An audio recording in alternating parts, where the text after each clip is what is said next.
മരുവിൻ ചൂടിനാൽ നീ വാടിപ്പോകാതെ മനമേ വാടിപ്പോകാതെ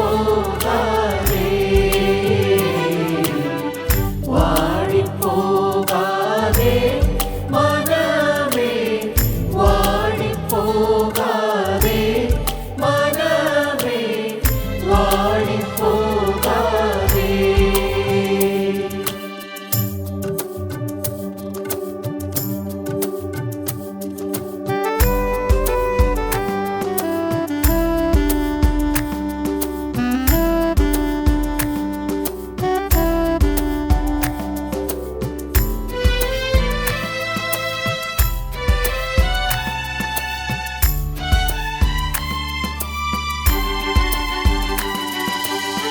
സ്വന്തം മകനെ ആദരിക്കാതെ നമുക്കു വേണ്ടി ഏൽപ്പിച്ചവൻ നമുക്കു ദോഷം ചെയ്തിടുമോ വാടിപ്പോകാതെ.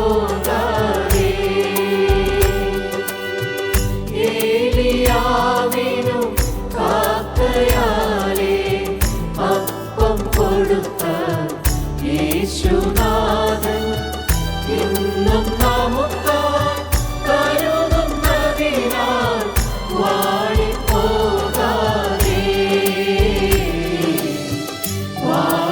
വാടിപ്പോകാതെ മനമേ വാടിപ്പോകാതെ മനമേ വാടിപ്പോകാതെ.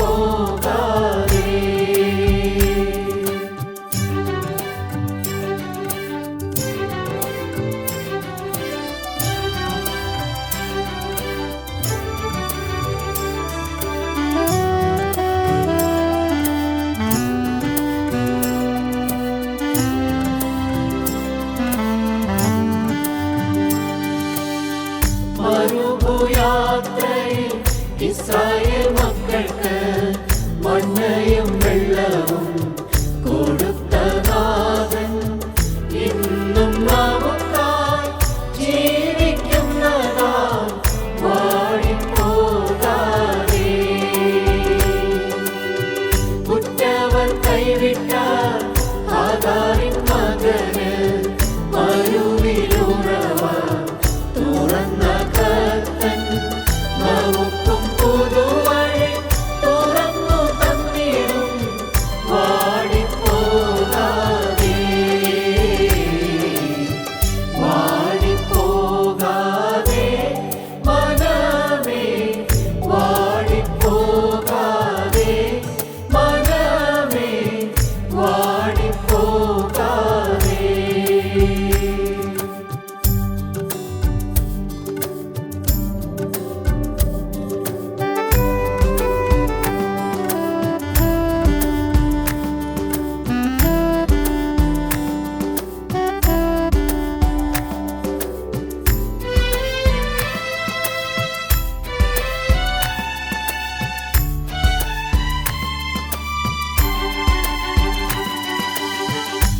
തീച്ചൂളമധ്യത്തിൽ എരിഞ്ഞെന്നാലും പടകുലഞ്ഞ് വലഞ്ഞെന്നാലും നാലാമനായവൻ വെളിപ്പെടുമേ വാടിപ്പോകാതെ.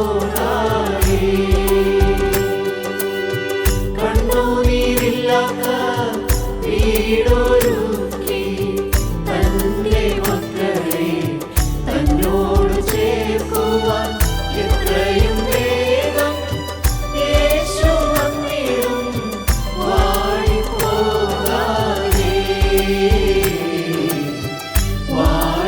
വാടിപ്പോകാതെ മനമേ വാടിപ്പോകാതെ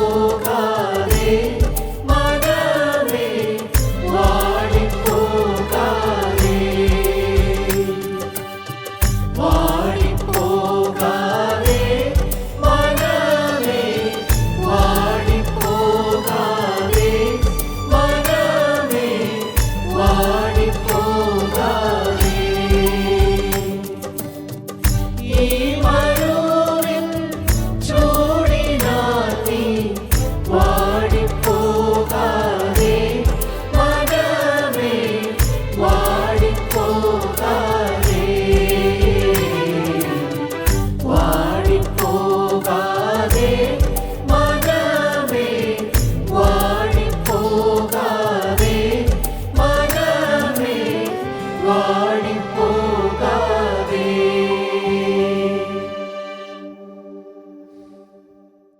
തിരുനാമത്തിന് മഹത്വം ഉണ്ടാവട്ടെ. കർത്താവായ യേശുക്രിസ്തുവിൻ്റെ തിരുവചനത്തിൻ്റെ കീഴിൽ ഒരിക്കൽ കൂടി ചേർന്നിരിപ്പാൻ കർത്താവ് നമുക്ക് അവസരം തന്നിരിക്കുന്നു. ദൈവത്തിന് സ്തോത്രം. നമുക്ക് ആശയോടെ കർത്താവിൻ്റെ മുഖത്തേക്ക് നോക്കാം. ദൈവത്തിന് സ്തോത്രം. നമുക്ക് തിരുവചനത്തിൽ നിന്ന് ഒരു വാക്യം വായിച്ചു കേൾക്കാം. ശമൂവേൽ പ്രവാചകന്റെ 1-ാമത്തെ പുസ്തകം 4-ാം അധ്യായത്തിൻ്റെ 21-ാമത്തെ വാക്യം നമുക്ക് വായിച്ചു കേൾക്കാം. ദൈവത്തിന്റെ പെട്ടകം പിടിപെട്ടു പോവുകയുണ്ട്, അമ്മാവിയപ്പനെയും ഭർത്താവിനെയും ഓർത്തിട്ടും.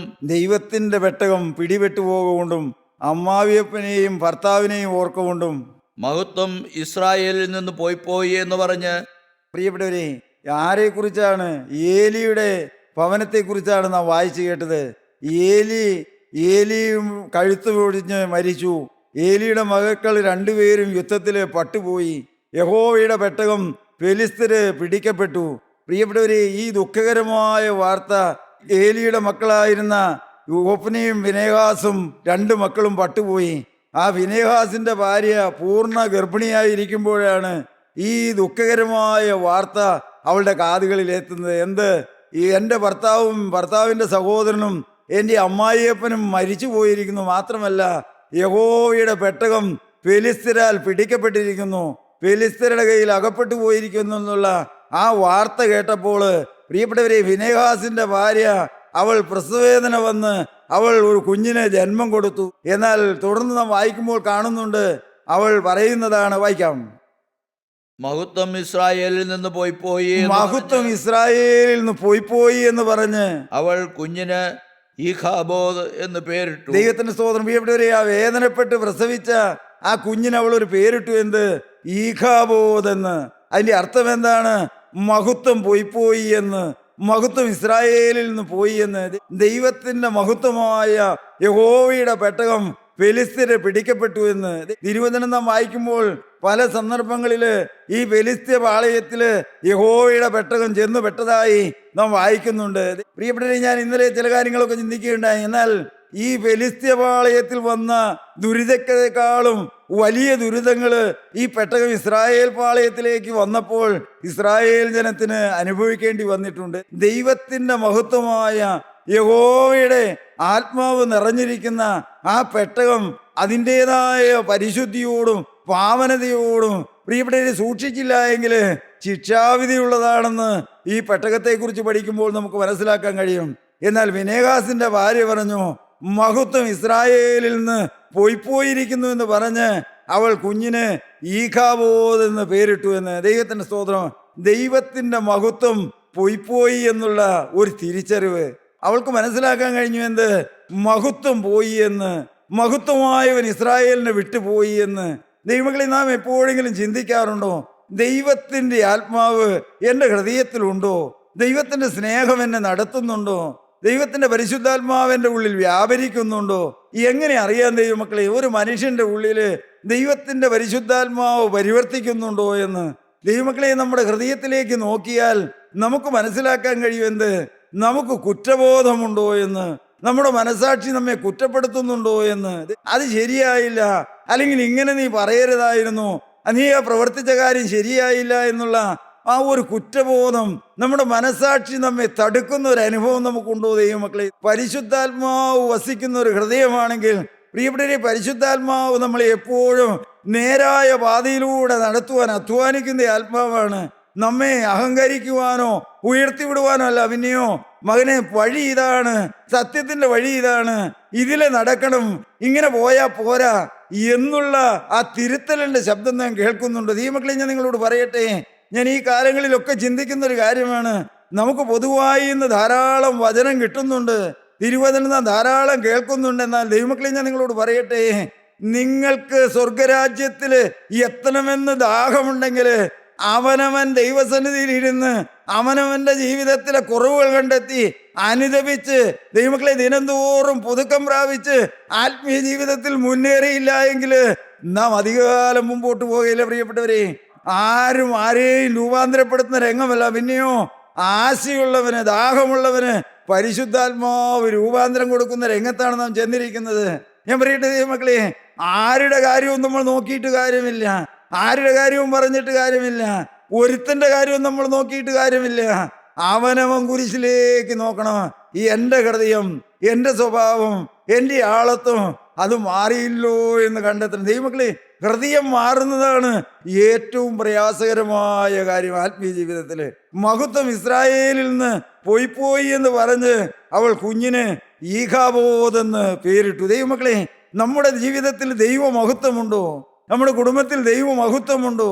അതോ മഹത്വം പോയ അനുഗ്രഹം നഷ്ടപ്പെട്ടു പോയ ഒരു അനുഭവത്തിലാണോ നാം ജീവിക്കുന്നത്? പ്രിയപ്പെട്ട യെഹെസ്കേൽ പ്രവാചകന്റെ പുസ്തകം 9, 10, 11 അധ്യായങ്ങൾ നാം വായിക്കുമ്പോൾ അവിടെ നാം വായിക്കുന്നുണ്ട് ദൈവത്തിൻ്റെ മഹത്വം പോയി എന്ന്. ദൈവത്തിൻ്റെ മഹത്വം ഇരിക്കേണ്ടിടത്തുനിന്ന് കുറേശ്ശെയായി അകന്നകന്നു പോയി എന്ന് നാം വായിക്കുന്നുണ്ട്. പ്രിയപ്പെട്ടവരെ, വായിക്കാം. നമുക്ക് 9-ാം അധ്യായത്തിന്റെ 3-ാമത്തെ വാക്യം വായിക്കാം. യെഹെസ്കേൽ 9:3. ഇസ്രായേലിന്റെ ദൈവത്തിന്റെ മഹത്വം അത് ഇരുന്നിരുന്ന കെരൂബിന്മേൽ നിന്ന് ആലയത്തിന്റെ ഉമ്മറപ്പടിക്കൽ വന്നിരുന്നു. ദൈവത്തിന്റെ സ്തോത്രം. ഇസ്രായേലിന്റെ ദൈവത്തിന്റെ മഹത്വം അത് ഇരുന്നിരുന്ന കെരൂബിന്മേൽ നിന്ന് ആലയത്തിന്റെ ഉമ്മരപ്പടിക്കൽ വന്നിരുന്നു. ദൈവത്തിന്റെ ആലയത്തില് ആ ദൈവത്തിന്റെ മഹത്വം ഇരുന്നിടത്തുനിന്ന് അല്പം മാറിയിരുന്നു എന്നാണ് നാം വായിച്ചു കേട്ടത്.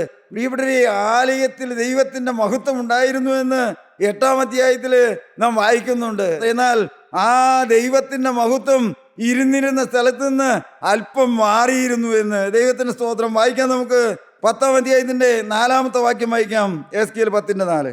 എന്നാൽ യഹോവയുടെ മഹത്വം കെരൂബിന്മേൽ നിന്ന് പൊങ്ങി ആലയത്തിന്റെ ഉമ്മർപ്പടിക്ക് മീതെ നിന്നു. പ്രിയപ്പെട്ടവരെ, കെരൂബിന്മേൽ നിന്ന് ആലയത്തിന്റെ ഉമ്മരപ്പടിക്കൽ വന്നു നിന്നു എന്ന് നാം വായിച്ചു കേട്ടു. എന്നാൽ ഇപ്പോൾ ദൈവത്തിന്റെ മഹത്വം, യഹോവയുടെ മഹത്വം കെരൂബിന്മേൽ നിന്ന് പൊങ്ങി ആലയത്തിന്റെ ഉമ്മരപ്പടിക്ക് മീതെ നിന്നു. ദൈവത്തിന്റെ സ്തോത്രം.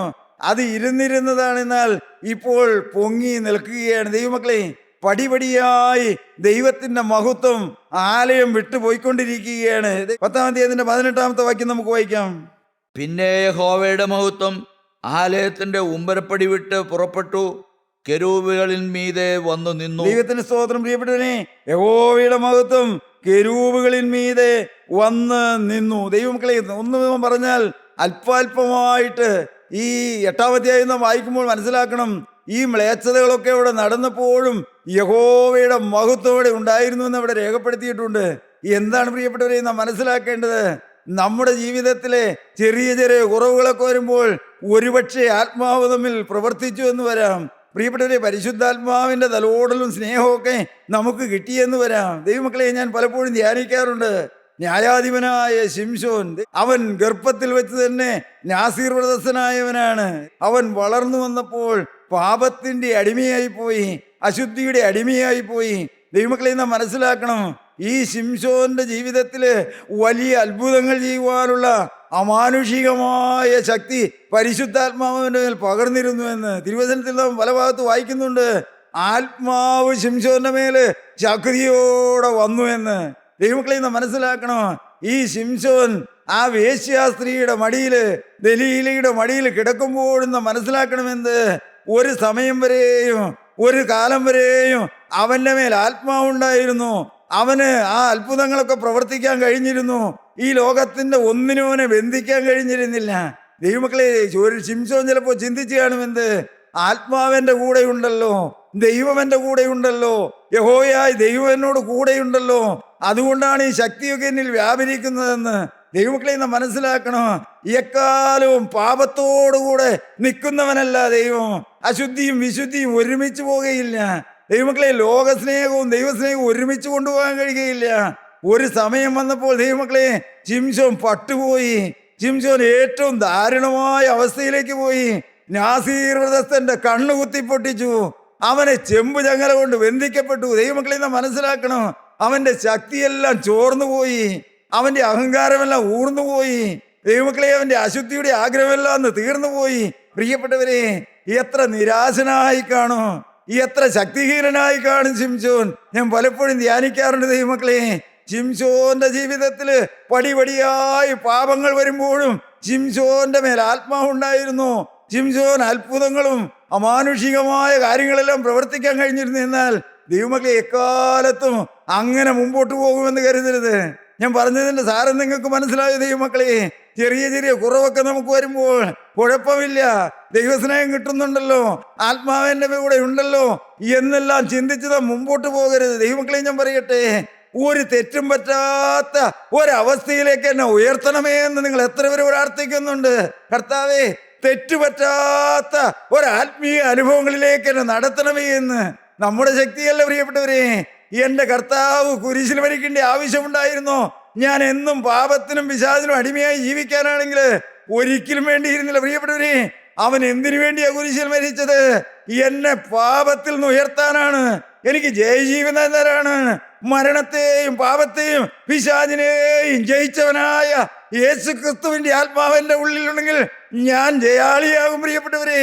ഞാൻ പരാജിതനായി പോകേണ്ടവനല്ല, ഞാൻ നിരാശപ്പെട്ട് ജീവിക്കേണ്ടവനല്ല, ദൃഷ്ടി കുമ്പിട്ടിരിക്കേണ്ടവനല്ല, ഈ ലോകത്തിലേക്ക് നോക്കി നെടുവീർപ്പിട്ട് കഴിയേണ്ടവനല്ല.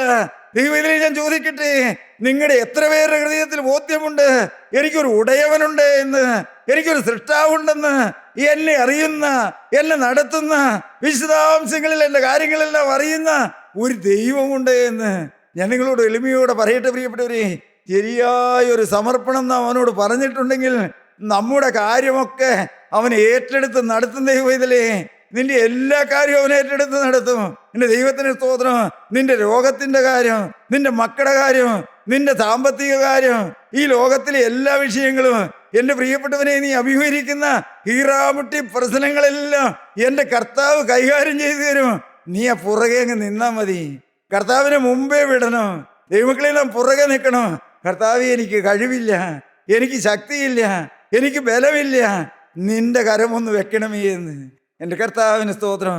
വേദപുസ്തകത്തിലൊരു വാക്യമുണ്ട്, എവിടെയാണെന്ന് ഞാൻ ഓർക്കുന്നില്ല.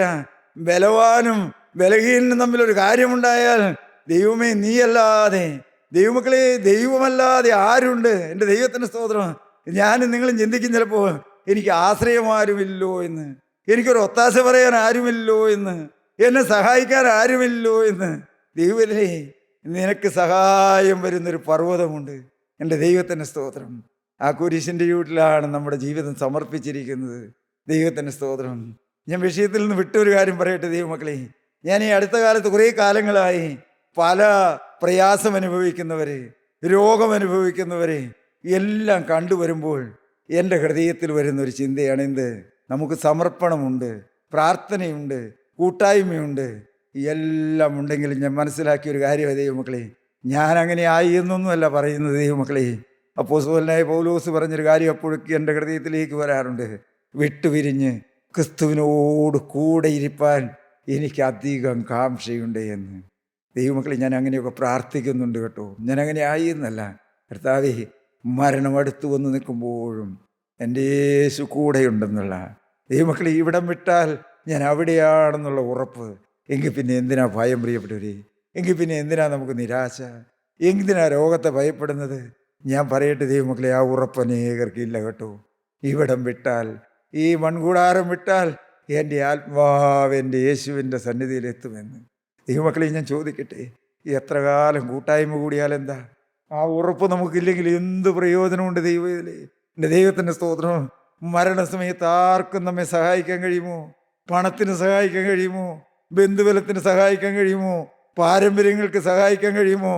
സഭയ്ക്കോ കൂട്ടായ്മയ്ക്കോ സഹായിക്കാൻ കഴിയുമോ? ഇല്ല പ്രിയപ്പെട്ടവർ. എല്ലാവരും നിസ്സഹായതയോടെ നിൽക്കും മരണസമയത്ത്. ദൈവമക്കളെ, ഞാൻ പറയട്ടെ, അപ്പോഴും നമ്മുടെ കൂടെ ഇരിക്കുന്നവൻ, നമ്മുടെ കരത്തിൽ പിടിക്കുന്നവൻ, ആ ലാസറിൻ്റെ ആത്മാവിനെ സ്വർഗത്തിലേക്ക് കൊണ്ടുപോയ ദൈവത്തിൻ്റെ ദൂതന്മാർ. ദൈവമക്കളെ, നാം ആരും തികഞ്ഞവരായതുകൊണ്ടല്ല, തികവിൻ്റെ വഴിയിലൂടെ കർത്താവ് നമ്മെ നടത്തിക്കൊണ്ടിരിക്കുകയാണ്. ദൈവമക്കളെ, നാം ഓരോരുത്തരും പ്രാർത്ഥിക്കണം, കർത്താവേ, മരണം വരുമ്പോൾ ഞാൻ പതറിപ്പോകരുത്, രോഗം വരുമ്പോൾ ഞാൻ ക്ഷീണിച്ചു പോകരുത്, എൻ്റെ മുഖം വാടിപ്പോകരുത്, എൻ്റെ മുഖം മ്ലാനമായി പോകരുത് കർത്താവേ. അപ്പോഴും നിൻ്റെ കൃപ എന്നോട് കൂടെ ഇരിക്കണമേ എന്ന്. ദൈവമക്കളെ, ഇസ്രായേലിയുടെ മകനായ ഫിനെഹാസിൻ്റെ ഭാര്യ പറഞ്ഞു, മഹത്വം ഇസ്രായേലിൽ നിന്ന് പോയിരിക്കുന്നു എന്ന്. വായിക്കാം നമുക്ക്. എസ്കേൽ 10:19 വായിക്കാം. അപ്പോൾ കെരൂബുകൾ ചിറക് വിടർത്തി ഞാൻ കാണെ ഭൂമിയിൽ നിന്ന് മേലോട്ട് പൊങ്ങി. അവ പൊങ്ങിയപ്പോൾ ചക്രങ്ങളും ചേര തന്നെ ഉണ്ടായിരുന്നു. എല്ലാം കൂടെ യഹോവയുടെ ആലയത്തിൻ്റെ കിഴക്കേ പടിവാതിൽക്കൽ ചെന്ന് നിന്നു. ഇസ്രായേലിൻ്റെ ദൈവത്തിൻ്റെ മഹത്വം മേലെ അവയ്ക്ക് മീതെ നിന്നു. പ്രിയപ്പെട്ടവരെ, ഇരുന്ന ആത്മാവ് പിന്നെ പറന്ന് നിൽക്കുകയാണ്. മീതെ, അവയ്ക്ക് മീതെ ചെന്ന് നിന്നു എന്ന് 11:23 കൂടി വായിക്കാം നമുക്ക്. 11:23. ദൈവത്തിൻ്റെ ആത്മാവ് ഈ മ്ലേച്ഛതകളുടെ നടുവിൽ നിന്ന്, ഈ അശുദ്ധിയുടെ പുകയുടെ നടുവിൽ നിന്ന് അവിടെ ധൂപമൊക്കെ അർപ്പിക്കുന്നുണ്ടെന്നാൽ അത് യഹോവയ്ക്കുള്ളതായിരുന്നില്ല. പ്രിയപ്പെട്ടവരെ, അത് വിഗ്രഹാരാധനയായിരുന്നു. ദൈവത്തിൻ്റെ സ്നേഹം, ദൈവത്തിൻ്റെ ആത്മാവ് അല്പാൽപമായി അവിടെ നകന്നകന്നു പോയിക്കൊണ്ടിരുന്നു. പ്രിയപ്പെട്ടവരെ, അവനവിടെ ഇരിക്കാൻ കഴിയുന്നില്ല, നിൽക്കാൻ കഴിയുന്നില്ല. യഹോവയുടെ മഹത്വം ആലയം വിട്ടുപോയി എന്നാണ് നാം ഇനി വായിച്ചു കേൾക്കുന്നത്. വായിക്കാം. യഹോവയുടെ മഹത്വം നഗരത്തിന്റെ നടുവിൽ നിന്ന് മേലോട്ട് പൊങ്ങി നഗരത്തിന് കിഴക്കുവശത്തുള്ള പർവ്വതങ്ങളിൽ മേൽ നിന്നു. ദൈവമക്കളെ, യഹോവയുടെ ആലയം വിട്ട് ആത്മാവ്, ദൈവത്തിൻ്റെ മഹത്വം പോയി എന്ന്. എൻ്റെ ദൈവത്തിൻ്റെ സ്തോത്രം. ദൈവമക്കളെ, ഞാൻ ഇതിനെ ചിന്തിക്കാറുണ്ട്. ഈ യഹോവയുടെ മഹത്വം യെരൂശലേം ദേവാലയത്തിലേക്ക് പിന്നെ എന്തെങ്കിലും വന്നോ എന്ന്. പ്രിയപ്പെട്ടവരെ, ഈ തിരുവചനം നാം പഠിക്കുമ്പോൾ കർത്താവായ യേശുക്രിസ്തു വന്ന കാലത്ത് നോക്കുമ്പോഴും ദൈവമക്കളെ, ഈ യെരൂശലേം ദേവാലയത്തിൽ ശൂന്യമാക്കുന്ന മ്ലേച്ഛതകളാണ് നടമാടിക്കൊണ്ടിരിക്കുന്നത്. ദൈവത്തിൻ്റെ സ്തോത്രം. നമുക്ക് വായിക്കാം. മത്തായിയുടെ സുവിശേഷം 21-ാം അധ്യായത്തിൻ്റെ 13-ാമത്തെ വാക്യം നമുക്ക് വായിച്ചു കേൾക്കാം. കർത്താവ് ആലയത്തെക്കുറിച്ച് എന്താണ് പറയുന്നതെന്ന് വായിക്കാം. എന്റെ ആലയം പ്രാർത്ഥനാലയം എന്ന് വിളിക്കപ്പെടുമെന്ന് എഴുതിയിരിക്കുന്നു, നിങ്ങളോ അതിനെ കള്ളന്മാരുടെ ഗുഹയാക്കി തീർക്കുന്നു. ദൈവത്തിന്റെ സ്തോത്രം. പ്രിയപ്പെട്ടവരെ, കർത്താവ് വളരെ വേദനയോടെ, നിരാശയോടെ, ദുഃഖത്തോടെ പറയുകയാണെന്ത്? എൻ്റെ ആലയം പ്രാർത്ഥനാലയം എന്ന് വിളിക്കപ്പെടും, നിങ്ങളോ അതിനെ കള്ളന്മാരുടെ ഗുഹയാക്കി തീർത്തു എന്ന്. ദൈവത്തിൻ്റെ സ്തോത്രം. ദൈവമക്കളെ, നമ്മുടെ ഹൃദയം ഇന്ന് പിശാചിൻ്റെ ഗുഹയാണോ? കള്ളന്മാർ വസിക്കുന്ന ഗുഹയാണോ? സ്വർഗത്തിലെ ദൈവം കർത്താവായ യേശുക്രിസ്തു ആശ്ചര്യമായി യെരൂശലേം ദേവാലയത്തിൽ വന്നപ്പോൾ കർത്താവ് പറഞ്ഞതാണ്, ഇത് പ്രാർത്ഥനാലയം എന്ന് വിളിക്കപ്പെടേണ്ടതാണ്, എന്നാൽ ഇന്നത് കള്ളന്മാരുടെ ഗുഹയാണെന്ന്. അവിടെ എന്തെല്ലാമാണ് പ്രിയപ്പെട്ടവരെ നടക്കുന്നത്? അവിടെ കാളകളുടെ മുക്രയുണ്ട്, അവിടെ ആടുകളുടെ കരച്ചിലുണ്ട്, അവിടെ പ്രാവുകളെ വിൽക്കുന്നവരുണ്ട്, അവിടെ നാണയ കൈമാറ്റങ്ങൾ നടക്കുന്നുണ്ട്. ദൈവമക്കളെ, ഇതെല്ലാം കണ്ട് എൻ്റെ കർത്താവ് വേദനയോടെ പറഞ്ഞു, അയ്യോ, ഇത് കള്ളന്മാരുടെ ഗുഹയായി തീർന്നല്ലോ എന്ന്. പ്രിയപ്പെട്ടവരെ, വായിക്കാം നമുക്ക്. മത്തായി 23:37 വായിക്കാം. യെരൂശലേമേ, യെരൂശലേമേ, പ്രവാചകന്മാരെ കൊല്ലുകയും. കർത്താവ് യെരൂശലേമിനെ നോക്കി പറയണേ, യെരൂശലേമേ, യെരൂശലേമേ, പ്രവാചകന്മാരെ കൊല്ലുകയും നിന്റെ അടുക്കൽ അയച്ചിരിക്കുന്നവരെ കല്ലെറിയുകയും ചെയ്യുന്നവളെ. നിന്റെ അടുക്കൽ അയച്ചിരിക്കുന്ന പ്രവാചകന്മാരെ എല്ലാം കല്ലെറിയുകയും കൊല്ലുകയും ചെയ്തവളെ. കോഴി തന്റെ കുഞ്ഞുങ്ങളെ ചിറകിൻ കീഴിൽ ചേർക്കും പോലെ നിന്റെ മക്കളെ ചേർത്തുകൊള്ളുവാൻ എനിക്ക് എത്ര വട്ടം മനസ്സായി. ദൈവത്തിന്റെ സ്തോത്രം. ദൈവമക്കളെ, കർത്താവ് പറയാണ്, നിന്റെ അടുക്കൽ അയച്ച പ്രവാചകന്മാരെയെല്ലാം, ദൈവത്തിന്റെ ആലോചനയുമായി വന്നവരെയെല്ലാം നിങ്ങൾ കൊന്നുകളഞ്ഞു. അവരെ ആരെയും നിങ്ങൾ അംഗീകരിച്ചില്ല, അവരെ ആരെയും അംഗീകരിക്കാൻ നിങ്ങൾക്ക് മനസ്സുണ്ടായിരുന്നില്ല. എന്നാൽ കർത്താവ്, പ്രിയപ്പെട്ടവരെ, സാക്ഷാൽ രക്ഷകൻ മശിഹ വീണ്ടെടുപ്പുകാരൻ അവിടെ ചെന്ന് പറയുകയാണ്, എന്നാൽ ഇങ്ങനെയെല്ലാം നിങ്ങൾക്കൊരു കഴിഞ്ഞ കാലമുണ്ട്. പ്രവാചകന്മാരെ കൊന്നു, ആത്മാവുള്ളവരെ ആരെയും നിങ്ങൾ അംഗീകരിച്ചില്ല. എന്നാൽ അവരെ നോക്കി പറയുകയാണ് കർത്താവ്, നിങ്ങളെ ഒരു കോഴി തൻ്റെ കുഞ്ഞുങ്ങളെ ചിറകിൻ്റെ കീഴിൽ ചേർക്കുന്നത് പോലെ ചേർത്തുകൊള്ളുവാൻ എനിക്ക് എത്ര വട്ടം മനസ്സായിരുന്നു എന്ന്. എൻ്റെ ദൈവത്തിൻ്റെ ദൈവമക്കളെ, ആ കഴിഞ്ഞ കാലങ്ങളിലെ കുറവെല്ലാം ഉള്ളവരുടെ അരികിലേക്ക് ചെന്ന് നിന്ന് കർത്താവ് പറയാണ്, നിങ്ങളെ ചിറകടിയിലേക്ക് ചേർക്കാൻ എനിക്ക് മനസ്സാണെന്ന്, രക്ഷകനായ ഞാൻ വന്നിരിക്കുകയാണെന്ന്, നിങ്ങൾക്കൊരു മനംതിരിവ് വരാൻ. പ്രിയപ്പെട്ടവരെ, എന്നാൽ കർത്താവ് വേദനയോട് പറഞ്ഞു, എനിക്കതിന് മനസ്സുണ്ടെങ്കിലോ നിങ്ങൾക്കോ അതിന് മനസ്സായില്ല എന്ന്. യെരൂശലേമേ, യെരൂശലേമേ, പ്രവാചകന്മാരെ കൊല്ലുകയും തൻ്റെ അടുക്കൽ അയച്ചവരെ കല്ലെറിയുകയും ചെയ്തവളെ, കോഴി തൻ്റെ കുഞ്ഞുങ്ങളെ ചെറിയ കീഴിൽ ചേർത്തുകൊള്ളും പോലെ നിങ്ങളെ ചേർത്തുകൊള്ളുവാൻ എനിക്ക് എത്ര വട്ടം മനസ്സായിരുന്നു, നിങ്ങൾക്കോ മനസ്സായില്ല എന്ന്. ദൈവമക്കളെ, ഞാൻ പറയട്ടെ, ഈ കുറവൊക്കെ കഴിഞ്ഞ കാലത്തുണ്ടെങ്കിലും അവർ പ്രവാചകന്മാരെ കൊന്നു, അവരുടെ അടുക്കൽ അയച്ച ദൈവത്തിൻ്റെ പ്രതിപുരുഷന്മാരെയെല്ലാം കല്ലെറിഞ്ഞു. എന്നാൽ കർത്താവ് പറയുകയാണ്, അതൊന്നും സാരമില്ല കേട്ടോ, അതൊന്നും കടക്കിടുകയില്ല കേട്ടോ, അതെല്ലാം ഞാൻ അറിഞ്ഞാ വന്നിരിക്കുന്നത്. നിങ്ങൾക്കിപ്പോൾ മനസ്സാണോ ഈ ചിറകിൻ്റെ അടിയിലേക്കൊന്ന് കയറി വരാൻ, ഈ സംരക്ഷണത്തിലേക്കൊന്ന് കയറി വരാൻ, ഈ തിരുരക്തത്തിൻ്റെ മറുവിടത്തിലേക്കൊന്ന് കയറി വരാൻ? ദൈവത്തിലേ ഞാൻ നിന്നോട് പറയട്ടെ, നിന്റെ കഴിഞ്ഞ കാലങ്ങൾ എന്താണെങ്കിലും, എന്തെല്ലാം അരുതായികൾ വന്നതാണെങ്കിലും, എത്ര മ്ലേച്ഛകരമായ ജീവിതം നയിച്ചതാണെങ്കിലും, എൻ്റെ സഹോദരി സഹോദരന്മാരെ ഞാൻ നിങ്ങളോട് പറയട്ടെ, പ്രിയപ്പെട്ട പിതാവേ നിന്നോട് പറയട്ടെ, നീ ഒരിക്കലും നിരാശപ്പെടേണ്ട കേട്ടോ. ദൃഷ്ടി കുമ്പിട്ട് ജീവിക്കേണ്ട കേട്ടോ. നിന്നെ ചേർക്കാൻ, നിന്നെ വീണ്ടെടുക്കാൻ, നിന്നെ കഴുകാൻ യേശുവിന് മനസ്സാണ് മകനെ. നിനക്ക് വേണ്ടിയാ യേശു കുരിശിൽ മരിച്ചത്. നിനക്ക് വേണ്ടിയാ യേശു കാൽവറിയിൽ രക്തം ചിന്തിയത്. എൻ്റെ ദൈവത്തിന് സ്തോത്രം. യൗവനക്കാരി, നിന്റെ കഴിഞ്ഞതിലേക്ക് ഒന്നും നോക്കി നെടുവീർപ്പിട്ട് നീ നിരാശപ്പെട്ടു പോകണ്ട മകളെ. നീ ആത്മഹത്യയിലേക്ക് പോകണ്ട. ഭാവി ഇരുളടഞ്ഞു പോയല്ലോ എന്ന് ചിന്തിക്കണ്ട. നിനക്കൊരു ശോഭനമായ ഭാവി തരാൻ യേശു ക്രിസ്തു വന്നിട്ടുണ്ട്. എൻ്റെ കർത്താവിൻ്റെ വചനം പറയും, നിന്റെ ഭാവിയെ കുറിച്ച് പ്രത്യാശയുണ്ട് എന്ന്. മകളെ, അത് നിന്നോട് എൻ്റെ കർത്താവ് പറയുകയാണ്. മകളെ, നിന്റെ ഭാവിയെ കുറിച്ച് പ്രത്യാശയുണ്ട് എന്ന്. നീ നിരാശപ്പെടണ്ട എന്ന്. നീ ദൃഷ്ടി കുമ്പിട്ടിരിക്കണ്ട എന്ന്. ഓ, നിന്നെ സ്നേഹിക്കുന്ന ഒരു സൃഷ്ടാവുണ്ട് ദൈവത്തിലേ. അവന്റെ സ്നേഹമാണ് നിന്നെ വിളിക്കുന്നത്. അവന്റെ സ്വരമാണ് നമ്മളെ വിളിക്കുന്നത്. മകനെ, നിന്റെ കഴിഞ്ഞ കാലങ്ങളെല്ലാം ഹരിതായികളാണെങ്കിലും നീ വന്നാൽ മതി. നീ എന്നെ ഒന്ന് വിളിച്ചാൽ മതി. നീ എൻ്റെ തിരുരക്തത്തിന്റെ അരികിലേക്കൊന്ന് വന്നാൽ മതി. എനിക്ക് മനസ്സാണ് നിന്നെ കഴുകാൻ. എനിക്ക് മനസ്സാണ് നിന്നെ വീണ്ടെടുക്കാൻ. എനിക്ക് മനസ്സാണ് നിന്റെ പേര് ജീവന്റെ പുസ്തകത്തിൽ എഴുതാൻ. ദൈവമക്കളെ, സ്നേഹിക്കുന്നവനായ ദൈവം. ദൈവമക്കളെ, ഞാൻ നിങ്ങളോട് പറയട്ടെ, കഴിഞ്ഞ കാലങ്ങളുടെ കണക്കൊന്നും ചോദിക്കാത്തവനാ കർത്താവ്. ദൈവമക്കളെ, അല്ലെങ്കിൽ ഞാൻ എൻ്റെ യേശുവിൻ്റെ സാക്ഷിയായി ഒരിക്കലും എഴുന്നേറ്റ് നിൽക്കുകയില്ല. ഞാൻ പലപ്പോഴും ചിന്തിക്കാറുണ്ട്, കർത്താവേ, നിന്റെ വചനം പറയാൻ എനിക്ക് എന്ത് യോഗ്യത, നിന്റെ സാക്ഷിയാകാൻ എനിക്ക് എന്ത് യോഗ്യത. ദൈവമക്കളെ, ഞാൻ പറയട്ടെ, എനിക്കൊരേ ഒരു യോഗ്യതയുള്ളൂ. എൻ്റെ യേശു എന്നെ രക്തം കൊടുത്ത് വിലയ്ക്ക് വാങ്ങിയത്. എൻ്റെ കർത്താവ് എന്നെ വീണ്ടെടുത്തല്ലോ എന്ന്.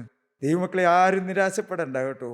കോഴി തൻ്റെ കുഞ്ഞുങ്ങളെ ചെറിയ കീഴിൽ മറച്ചതുപോലെ നിങ്ങളെ ചേർത്തുകൊള്ളുവാൻ എനിക്ക് എത്ര വട്ടം മനസ്സായിരുന്നു. നിങ്ങൾക്കോ മനസ്സായില്ല. ദൈവത്തിന് സ്തോത്രം. കർത്താവ് പറയാണ്, എനിക്ക് മനസ്സാണെന്ന്. ദൈവമക്കളെ, എന്നാൽ യെരൂശലേമിൻ്റെ ചരിത്രം നാം പഠിക്കുമ്പോൾ അവർ രക്ഷകനെ അംഗീകരിച്ചില്ല. അവർക്ക് കർത്താവിനെ അംഗീകരിക്കാൻ കഴിഞ്ഞില്ല. എന്നും ഒരു കർത്താവിനെ ചോദ്യം ചെയ്തു. കർത്താവിന് എതിരായിരുന്നു പ്രിയപ്പെട്ടവരെ. അന്നത്തെ പരീശന്മാരും ന്യായപ്രമാണം അറിയാവുന്നവരും മഹാപുരോഹിതന്മാരും അധികാര സ്ഥാനത്തിരുന്നവരെല്ലാം ഒരുപോലെ കർത്താവിനെ എതിർത്തു. പ്രിയപ്പെട്ടവരെ, യേശുക്രിസ്തു യെരൂശലേമിനെ നോക്കി കരഞ്ഞു എന്ന് നാം വായിക്കുന്നുണ്ട്. ലൂക്കോസിന്റെ സുവിശേഷം 19:41. അവൻ നഗരത്തിന് സമീപിച്ചപ്പോൾ അതിനെ കണ്ട് അതിനെക്കുറിച്ച് കരഞ്ഞു. യേശു യെരൂശലേമിലേക്ക് ചെന്ന് നഗരത്തിന് സമീപിച്ചപ്പോൾ അതിനെക്കുറിച്ച് കർത്താവ് കരഞ്ഞു. ദൈവമക്കളെ, എന്ത് കണ്ടിട്ടാണ് യേശു കരഞ്ഞത്? ആ ആലയത്തിൻ്റെ അന്നുള്ള അവസ്ഥ മാത്രം കണ്ടിട്ടല്ല, ഇതിന് വരാൻ പോകുന്ന വലിയ ഭവിഷ്യത്തുകൾ. ഇത് കല്ലിന്മേൽ കല്ല് ശേഷിക്കാതെ ഇടിഞ്ഞു പോകുന്ന ഒരു കാലമുണ്ടല്ലോ എന്ന്. ഈ യഹൂദജാതി എന്നെ കുരിശിച്ച് വലിയ ശിക്ഷാവിധികൾ അവർ ഏറ്റുവാങ്ങുന്ന ഒരു നാളുകൾ വരുന്നല്ലോ എന്ന്. പ്രിയപ്പെട്ടവരെ, യഹൂദൻ ലോകം മുഴുവൻ ചിതറിപ്പോകുന്നതും അനേക രാജ്യങ്ങളിൽ കഠോരമായ പീഡകളും താടനങ്ങളുമേറ്റ് അനേക യഹൂദന്മാർ ലക്ഷക്കണക്കിന് പേര് പ്രിയപ്പെട്ടവരെ ഈ ഭൂമിയിൽ നിന്ന് കടന്നുപോയതെല്ലാം അന്ന് കർത്താവ് കാണുകയാണ്. കർത്താവ് പറയുകയാണ്, കർത്താവ് യെരൂശലേമിനെ നോക്കി കരഞ്ഞു. എൻ്റെ കർത്താവ് അനേകരെ നോക്കി കരയുകയാണ്. യേശുവിൻ്റെ സാന്നിധ്യം കിട്ടിയിട്ടും പരിശുദ്ധാത്മാവിൻ്റെ ആലോചന കേട്ടിട്ടും ദൈവ സാന്നിധ്യമുള്ളിടത്ത് വന്നിരുന്നിട്ടും നിങ്ങൾ മാറിയില്ലല്ലോ. നിങ്ങളുടെ ഹൃദയം മാറിയില്ലല്ലോ. നിങ്ങൾക്ക് മാറാൻ ആശയില്ലല്ലോ. നിങ്ങൾക്ക് രൂപാന്തരം പ്രാപിക്കാൻ ദാഹമില്ലല്ലോ എന്നോർത്ത് കർത്താവ് അനേകരെ നോക്കി കരയുകയാണ്. ദൈവമക്കളെ, ചിന്തിച്ചു നോക്കി, എൻ്റെ കർത്താവ് എന്നെ നോക്കി കരയുകയാണോ? എൻ്റെ കുടുംബത്തിലേക്ക് നോക്കി കരയുകയാണോ? എൻ്റെ തലമുറകളെ നോക്കി കരയുകയാണോ? ദൈവമക്കളെ, കരയാൻ രണ്ട് കാര്യങ്ങളെ കർത്താവ് മാനവരാശിയെ ഏൽപ്പിച്ചിട്ട് പോയിട്ടുള്ളൂ. ഒന്ന് നിങ്ങളെ ചൊല്ലി കരയണം, പിന്നെ നിങ്ങളുടെ മക്കളെ ചൊല്ലി കരയണം. ദൈവമക്കളെ, ഈ രണ്ട് കാര്യത്തിന് കരയാനേ കർത്താവ് പറഞ്ഞിട്ടുള്ളൂ. പിന്നെ ഒന്നിനെ കുറിച്ചും കരയാനോ ഒന്നിനെ കുറിച്ചും വിചാരപ്പെടാനോ പറഞ്ഞിട്ടില്ല. ദൈവമക്കളെ, നിങ്ങൾ ചിന്തിച്ചു നോക്കി, സ്വന്തം ആത്മാവിൻ്റെ അവസ്ഥയോർത്ത് കരച്ചിലുണ്ടോ? കണ്ണുനീരുണ്ടോ? പ്രിയപ്പെട്ടവരെ, ഹൃദയ നുറുക്കമുണ്ടോ? എൻ്റെ കർത്താവിന് ദൈവമക്കളെ, ഇതെല്ലാം പറഞ്ഞ ആ യെരൂശലേമിൻ്റെ തെരുവിലൂടെ പിന്നത്തെ നാളുകളിൽ എൻ്റെ കർത്താവ് മാനവരാശിയുടെ വീണ്ടെടുപ്പിനായി ആ ഭാരമേറിയ കുരിശുമരം ചുമന്നുകൊണ്ട് അവൻ യെരൂശലേമിൻ്റെ തെരുവിലൂടെ മന്നം നടന്നു എന്ന്. ദൈവത്തിന് സ്തോത്രം. ഒരു നിമിഷം നമ്മുടെ കണ്ണുകളെ നമുക്കൊന്ന് അടയ്ക്കാം, ഒരു ഈരടി നമുക്കൊന്ന് പാടാം. എൻ്റെ ദൈവത്തിന് സ്തോത്രം. യെരൂശലേമിൻ തെരുവിലൂടെ കുരിശുമരം ചുമലിലേന്തി മന്നം വന്ന് നടന്ന നിന്റെ കാലടി ഞാൻ പിന്തുടരും. ദൈവവേദിയിലെ നിനക്ക് സമർപ്പണം വരുന്നുണ്ടോ? നിനക്കൊരു ദാഹം വരുന്നുണ്ടോ? എങ്കിൽ നിനക്ക് ചേർന്ന് പാടാം. യെരൂശലേമിൻ തെരുവിലൂടെ കുരിശുമരം ചുമലിലേന്തി മന്നം മന്നം നടന്ന നിന്റെ കാലടി ഞാൻ പിന്തുടരും. ദൈവത്തിൻ്റെ നാമം മഹത്വപ്പെടും.